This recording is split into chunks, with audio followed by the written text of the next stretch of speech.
पीता तो तेरा लिखा गलत हो जाता, तेरे लिखे को निभाया क्या खता की मैंने। है निगाहें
दोस्तों, संगीत की जब हम बात करते हैं तो संगीत एक ऐसी कंसेप्ट है जिसका अगर अध्ययन किया जाए, जिसकी स्टडी की जाए, तो ये एक बहुत ही ज़्यादा विस्तृत और कभी ना ख़त्म होने वाली एक साधना है।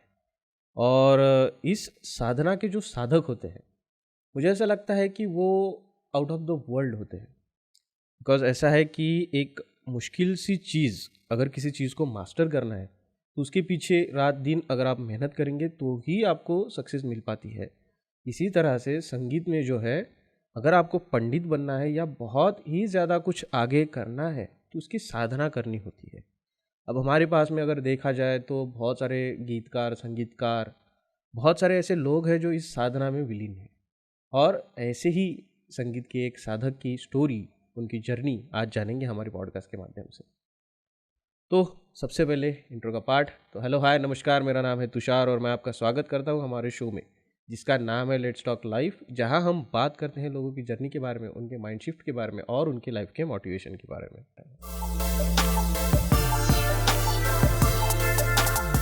दोस्तों, आज जो गेस्ट हमारे साथ है उनका नाम है पंडित श्री राम पांडे जी, जो गज़लकार है, लिरिसिस्ट है, एक अच्छे कंपोज़र है और साथ ही साथ संगीत की साधना के लिए उन्होंने अपनी पूरी ज़िंदगी लगा दी है। और मैं आपको बताना चाहूँगा कि उनके जो पौत्र थे, उनके जो चिरंजीव थे, उनका भी हमने जब पॉडकास्ट में इंटरव्यू किया था तब उन्होंने अपने पिताजी के बारे में बहुत ज़्यादा मेंशन किया था। तो मैं बहुत ज़्यादा क्यूरियस हो गया और सोचा कि क्यों ना एक इस्टेब्लिश बंदे के पिताजी को ही बुलाया जाए, कि पता तो चले कि इतना अच्छा हीरा उन्होंने जब तराशा है तो इस हीरे के पीछे का जो हाथ है वो किस तरह से उन्होंने खुद की जर्नी जो है अपनी जी है। तो ज़्यादा बात ना करते हुए आइए स्वागत करते हैं हमारे गेस्ट का। Hello sir. हेलो सर जी, जैसे मैंने आपके चिरंजीव का इंटरव्यू किया था तो मुझे पता चला था कि उसको तराशने वाले जो हाथ है वो आपके हैं। आपका मार्गदर्शन उनको मिला, आपके गाइडेंस की वजह से ही आज आपके चिरंजीव जो है बहुत बड़ी बड़ी जगहों पे, बहुत बड़े बड़े लोगों के साथ में आज प्रोग्राम कर रहे हैं। तो मैं बहुत ज़्यादा क्यूरियस हो गया था और मुझे जानना था कि आपकी जर्नी किस तरह की है, तो इसीलिए आपको भी हमने इनवाइट किया। तो सर जी, मेरा सबसे पहले आपका सवाल यही है कि आपकी जो जर्नी है इसके बारे में कुछ बताइए कि किस तरह से आपका स्टार्ट हुआ और कैसा अभी तक का सफ़र। मेरी जर्नी जो है बचपन से ही जो है, पहले मैं संगीत में इतनी मेरी कोई रुचि नहीं थी, लेकिन हमारे परिवार में, हमारे ख़ानदान में ही संगीत की साधना होती रही है, जो आज भी चल रही है। मेरे पिताजी जो थे पंडित श्री गोदावरी दास जी, वो बनारस घराने के बहुत अच्छे क्लासिकल गवैया थे। क्या बात है। तो उन्हीं, और हमारे दादाजी भी वैसे थे, तो उनसे उनका ही आशीर्वाद है। मैं बचपन में उन्हें गाते बजाते देखा करता था। उनकी पूरी मंडली थी, एक पूरा ग्रुप था जो पूरी क्लासिकल ही गाया करते थे। तो उस समय तो मुझे वो संगीत नहीं समझता था, लेकिन बाद में फिर मैं अपने आप से, जैसे आपने आदित्य का भी यहाँ पे इंटरव्यू किया था, देखे थे कि वही बात मैंने आदित्य के बचपन में देखा था कि एक जिस समय वो अज्ञान था, उसे ये नहीं था कि मैं तबला बजा रहा हूँ कि क्या बजा रहा हूँ, लेकिन उसके हाथ चलते थे। उसी प्रकार मेरे भी बचपन में अपने आप हाथ चला करते थे। पिताजी गाया करते थे तो मैं कोई भी, उस समय हमारे अपने यहाँ पे वन सदा डालडा घी जो चलती थी, उसका एक डब्बा आया करता था जो गोल एकदम पूर्ण, उसका स्वरूप जो था वो ढोलक के समान था। तो मैं उसे लेकर खूब अपने आप में बजाया करता था पिताजी जब गाते थे। तो पिताजी ने उस बात को देखा, तो जिस प्रकार से मैंने आदित्य के लिए ले आया था इंस्ट्रूमेंट, उस समय मेरे ही पिताजी ने, मेरे बाबूजी ने मेरे लिए एक इंस्ट्रूमेंट अवेलेबल किया और मैं उससे बजाना शुरू कर दिया। तो शुरुआत के दिनों में मैंने ढोलक बजाया, पिताजी के साथ बजाया, मंडलियों में बजाया। हर अच्छे उस वक्त के जो सिंगर थे, गवैये थे, उनके साथ साथ संगत किया। और फिर जीवन में कुछ ऐसा एक वाक़या हुआ, एक ऐसा क्षण आया कि फिर वादन छोड़ के गायन क्षेत्र में मैंने पदार्पण किया। और उसके बाद में आज तक के बस वही गाने की साधना कर रहा हूँ और उसे सीख रहा हूँ, रियाज कर रहा हूँ, और अब जो कुछ हूँ आप लोगों के समक्ष हूँ, आपके सामने हूँ। क्या बात है सर, क्या बात है सर जी। अभी आपने बनारस घराने का मेंशन किया और मैंने बहुत बार ये सुना भी है, और अब मैं चाहता हूँ कि आप हमारे लिसनर्स को भी बताएं कि घराना माने क्या। लाइक हमने बहुत बार सुना है कि ये घराना, वो घराना, बहुत सारे टाइप्स होते हैं इसमें, तो इसके बारे में थोड़ा कुछ इलेबोरेट कर सकते हैं तो। घरानों का ऐसा है कि पुराने ज़माने में राजा महाराजा जो हुआ करते थे, तो वो लोग संगीत के बड़े शौकीन नहीं कहेंगे हम, उस गुणी जनों के वो बहुत सम्मान करने वाले थे। आपने अगर इतिहास पढ़ा होगा तो तानसेन जी के लिए युद्ध तक की भूमिका निर्माण हो गई थी, युद्ध करने के लिए भी वस्तुस्थिति निर्माण हो गई थी, और तानसेन जी को उस समय वहाँ से जाना पड़ा अकबर साहब के अपने जहाँ पना के दरबार से।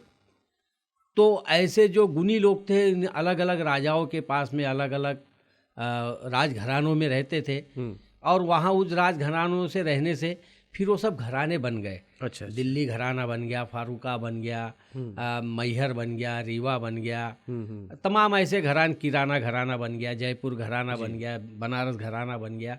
इस प्रकार से मतलब एक एक अपने जो कुटुंब है संगीत का, वो वहाँ से जिन्होंने जो उस समय के पंडित लोग रहे, उस्ताद लोग रहे, वहाँ पे उन्होंने जो संगीत को बढ़ावा दिया, वो इस प्रकार से वो घराने कहलाए और आज भी कहलाते हैं।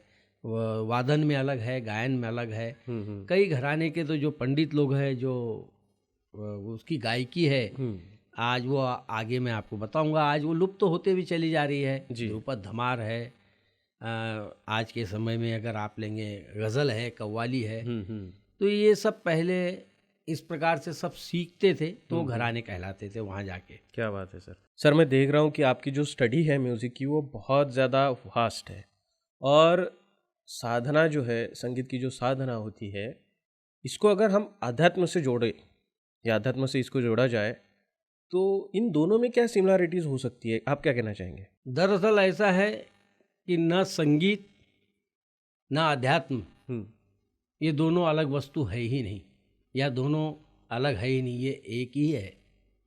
जैसे प्राण और शरीर, इनको हम दो अलग नहीं कर सकते जी, ऐसे आध्यात्म और संगीत अगर आज हम विपश्यना करेंगे, ध्यान करेंगे, तो एक नाद, एक ओंकार की ध्वनि, जिसे नासा ने भी माना है कि ब्रह्मांड में ओंकार चल रहा है, तो ओंकार की ध्वनि और संगीत संगीत और आध्यात्म ये दोनों एक ही है, और बिना आध्यात्म के संगीत नहीं है, और बिना संगीत के आध्यात्म नहीं है। क्योंकि अगर वेदों को अगर आप पढ़ेंगे तो साम वेद में जितनी ऋचाएँ थी या है, या पुरातन काल में आज भी वैदिक जो पाठ होते हैं वो संगीत में ही लयबद्ध हुआ करते हैं, और संगीत के साथ ही उन वेदों को, उनके मंत्रों को बोला जाता है। क्या बात है। तो वेद और आध्यात्म और संगीत ये एक दूसरे के परिपूरक है, ये दोनों अलग ना हो सकते हैं, इसलिए दोनों परिपूर्ण है और दोनों को जानना भी जरूरी है जी। थोड़े से एग्जाम्पल के तौर पे मैं आपको बहुत अल्प में समझा सकता हूँ जी। कि अगर आपने जीवन में कोई चित्र देखा होगा या किसी फिल्म में देखा होगा या सीरियल में देखा होगा, तो हमारे बहुत से देवी देवताएं ऐसे हैं जिनके पास में आज इंस्ट्रूमेंट मौजूद है। जी बिल्कुल। और उनके फोटो के भगवान श्री कृष्ण के पास बांसुरी है, गणेश जी के पास मृदंग है, नारद जी के पास करताल है, माँ सरस्वती के पास वीणा है, महादेव जी के पास डमरू है। ये सब नाद के इंस्ट्रूमेंट ही है, ये सब संगीत के इंस्ट्रूमेंट है जी। तो इसलिए आध्यात्म और संगीत, बिना आध्यात्म के संगीत परिपूर्ण नहीं हो सकता। क्या बात है। मतलब उसकी साधना कर सकते आप, लेकिन साध्य नहीं हो सकता वो। साध्य होने के लिए आपको आध्यात्मिक होना बहुत जरूरी है।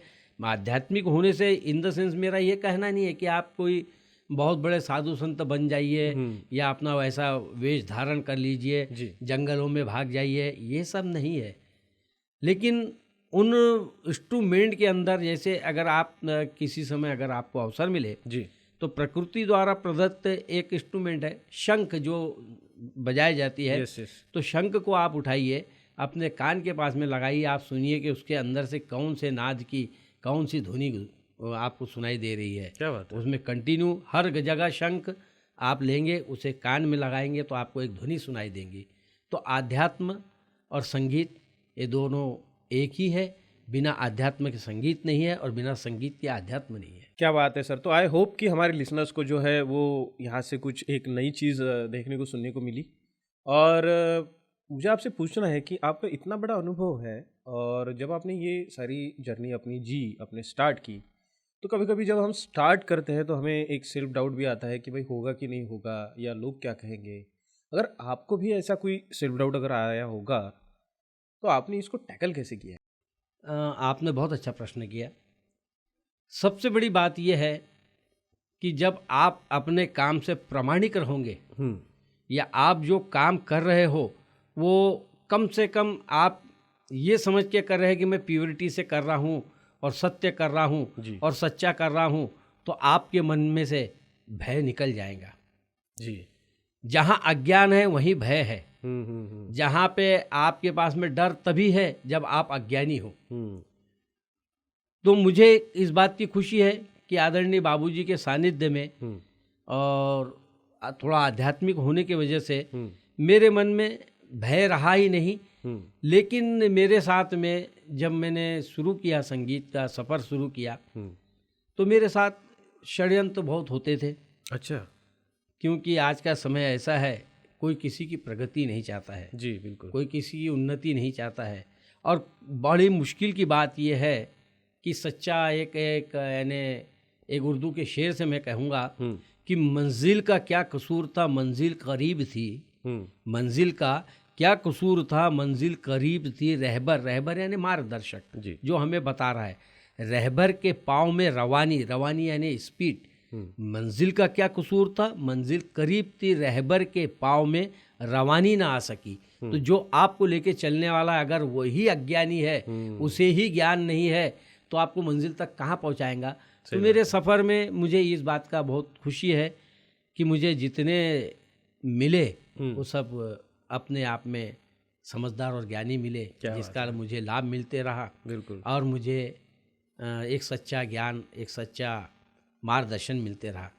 तो वो मार्गदर्शन मुझे इस तरह से लाभान्वित किया, उसका प्रॉफिट मुझे ऐसा मिला कि मेरे मन में भय नहीं रहा। मेरे साथ में बहुत सारे षड्यंत्र होते थे, मेरे गायन के समय में षड्यंत्र होते थे, बहुत सारी बातें होती थी, लेकिन मैं उन सब चीज़ों को पॉजिटिव लेता था। अगर आपकी सोच सकारात्मक है, अगर आप पॉजिटिव है, तो आपके लिए इम्पॉसिबल नाम की कोई वस्तु ही नहीं है। आप सब चीज़ को पॉसिबल कर सकते हैं। क्या बात है। अगर आपके पास में सब कुछ है लेकिन आपकी सोच और आपकी थिंकिंग निगेटिव है तो आपको सारे सब संसाधन होने के पश्चात भी आप अपने जीवन में सफल नहीं हो सकते। इसलिए पॉजिटिव रहिए, और मैं पॉजिटिव आज भी हूँ जी। और मैं हर समय रहूँगा। हर बातों के लिए मैं पॉजिटिव रहता हूँ। क्या बात है सर। ये तो मैं देख ही रहा हूँ कि आपका जो प्रेजेंस एक आता है और उसके साथ जो एक पॉजिटिव ऑरा आता है ना, तो वो बाकी कमाल का होता है। और जैसे अभी आप इतने सारे शेड्यूल्स आपका पैक होता है, आपकी दिनचर्या जो है इतनी हेक्टिक होती है, आपको क्लासेस भी लेनी होती है, आपको परफॉर्म भी करना होता है, तो इतनी सारी चीज़ों के बावजूद आपने खुद को मेंटेन कैसे करके रखा है? मेंटेन करने का ये, अगर आप चाहेंगे ना कि मैं ये नहीं करूँ वो नहीं करूँ तो मैं ऐसा रह सकता वैसा रहता, ऐसा कुछ नहीं है। आपने जीवन में देखे होंगे, सुना होगा, पढ़ा होगा कि कई लोगों को डिसीज, कई बीमारियां ऐसी हो जाती है जिनसे उससे उनका कोई लेना देना ही नहीं, इन द सेंस मतलब उस मार्ग में वो गए ही नहीं, लेकिन फिर भी उनसे ग्रसित। उससे सबसे अच्छी बात यह है कि आप सदैव बस प्रसन्न रहिए। क्या बात है। खुश रहिए और पॉजिटिव रहिए। हम जो कर रहे हैं हम अच्छा ही कर रहे हैं और अच्छा ही करेंगे।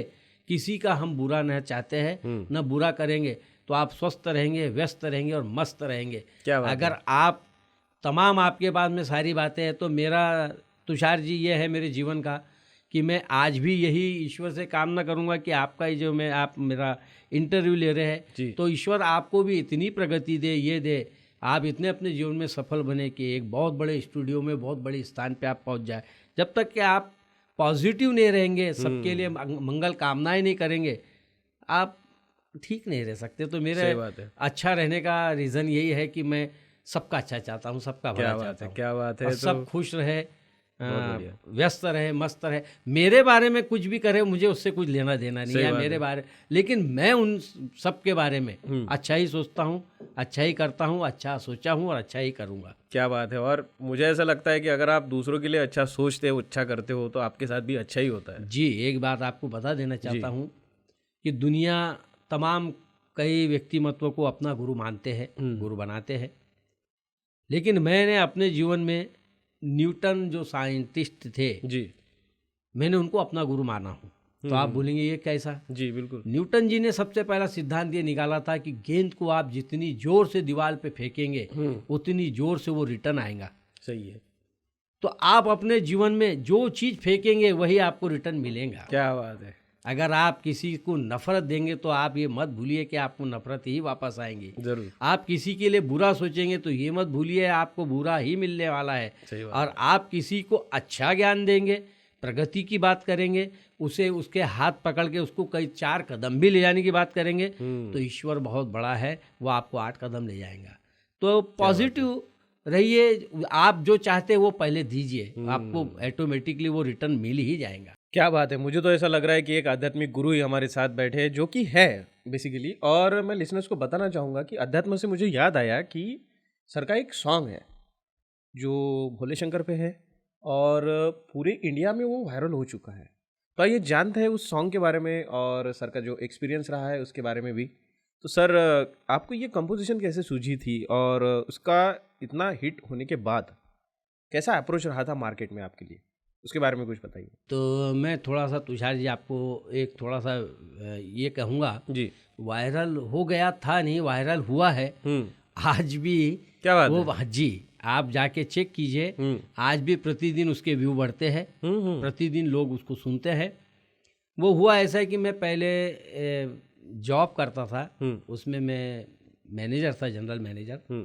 तो हमारे बैंक के कुछ जो हमारे कर्मचारी थे वो बाबा के दर्शन करने गए थे और वहाँ से वो लोग लौटे तो एक दूसरे को उन्होंने संबोधन किया, बम बम बम बम बम बम।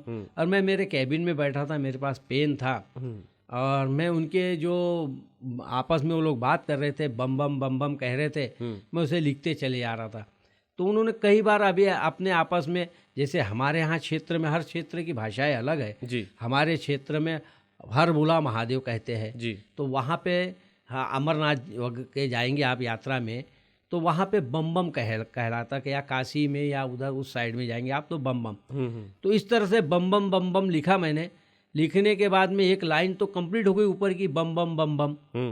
तो फिर ईश्वर की प्रेरणा थी, मैंने लिख दिया बोले जो बम बम बोल रे, बोले जो बम बम बोल, बम बम बम लहरी और ये बोल बड़े अनमोल।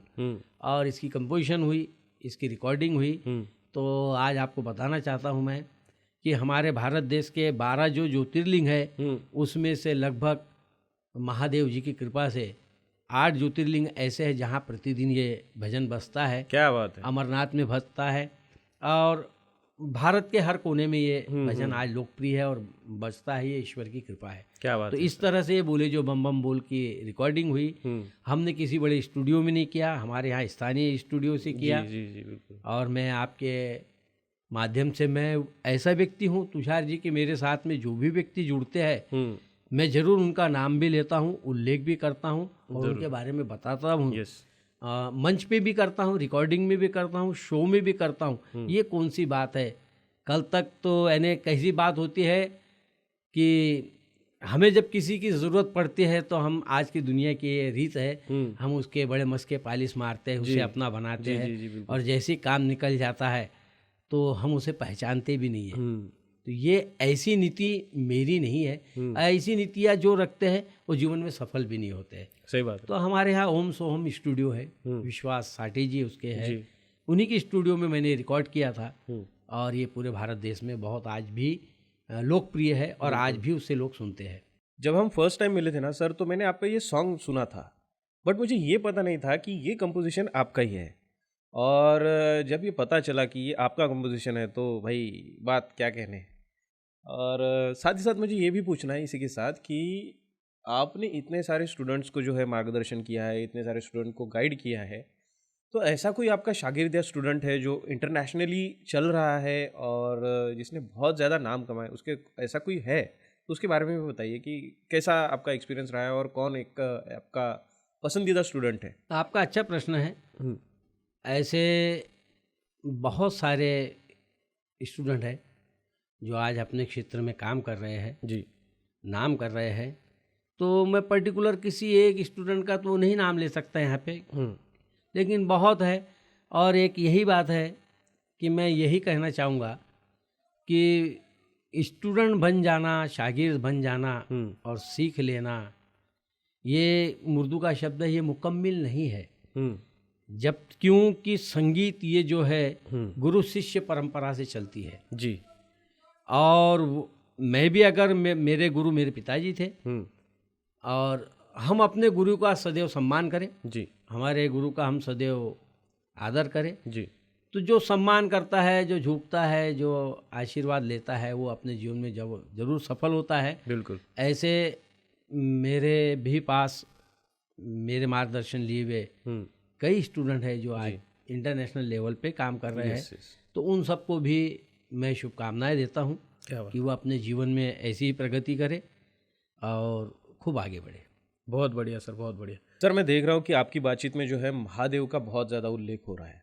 तो अगर मैं आपसे पूछूं कि महादेव आपके लिए क्या है, या कंसेप्ट अगर मैं पूछूं कि महादेव की संकल्पना जो है वो आपके लिए क्या है, तो आप क्या कहना चाहेंगे? महादेव मेरे लिए नहीं तुषार जी, क्योंकि वो देव है, वो तो महादेव है जी। महादेव सरासर जगत के लिए, संपूर्ण ब्रह्मांड के लिए है।